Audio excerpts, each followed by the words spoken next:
Welcome to Moral Pebbles.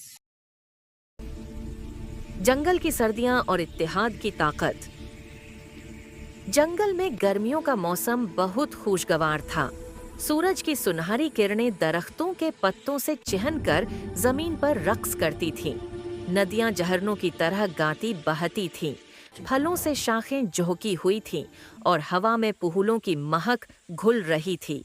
जानवर आजादाना घूमते, खेलते और तन्हा तन्हा अपना अपना वक्त गुजारते थे। कोई किसी की परवाह नहीं करता था। हर कोई सोचता कि गर्मियों में तो सब आसान है, मदद की क्या जरूरत। अचानक मौसम बदला। आसमान पर गहरे बादल छा गए। तेज हवाएं चलने लगे। पहले हल्की फल्की बर्फबारी हुई, फिर बर्फ के बड़े बड़े फाहे गिरने लगे। चंद दिनों में जंगल सफेद चादर ओढ़ कर सो गया।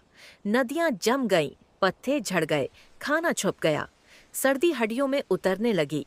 अब तन्हाई मुश्किल बन गई। एक छोटा खरगोश बर्फ में कांपता बिल से निकला। वह बुहुका और सर्दी से निढाल था। उसे खाना न मिला तो वह मदद मांगने निकल पड़ा। वह एक हिरन से मिला जो खुद भी बर्फ खूद रहा था। दोनों ने मिलकर एक लोमड़ी को बुलाया, मगर लोमड़ी ने गुरूर से कहा, मैं चालाक हूँ, खुद ही निकल जाऊंगी, और अकेली चली गई। खरगोश और हिरन आगे बढ़े तो एक बड़ा हाथी मिला। हाथी ने अपनी सूंड से बर्फ हटाई और घास निकाली। उसने कहा, आओ मिलकर खाएं, सर्दी में तन्हा कोई नहीं बचता। तीनों ने खाना बांटा और एक घनी जहाड़ी में पनाह ली। रात भर एक दूसरे से चिमटकर गर्म रहे। उधर लोमड़ी तन्हा एक खोखले दरख्त में बैठी थी। सर्दी से उसके दांत बज रहे थे। बुहुक और तन्हाई ने उसे रुला दिया। सुबह वह कमजोर होकर वापस आई और शर्मिंदा होकर बोली, माफ कीजिए, मुझे अब समझ आ गई है कि मुश्किल में इत्तेहाद ही बचाता है। हाथी ने मुस्कुराकर उसे जगह दी। अब चारों दोस्त मिलकर रहने लगे। हाथी बर्फ हटाता, हिरन पत्ते इकट्ठे करता, लोमड़ी छोटे रास्ते ढूंढती, खरगोश सबको चौकन्ना रखता। एक दिन जोर का बर्फानी तूफान आया।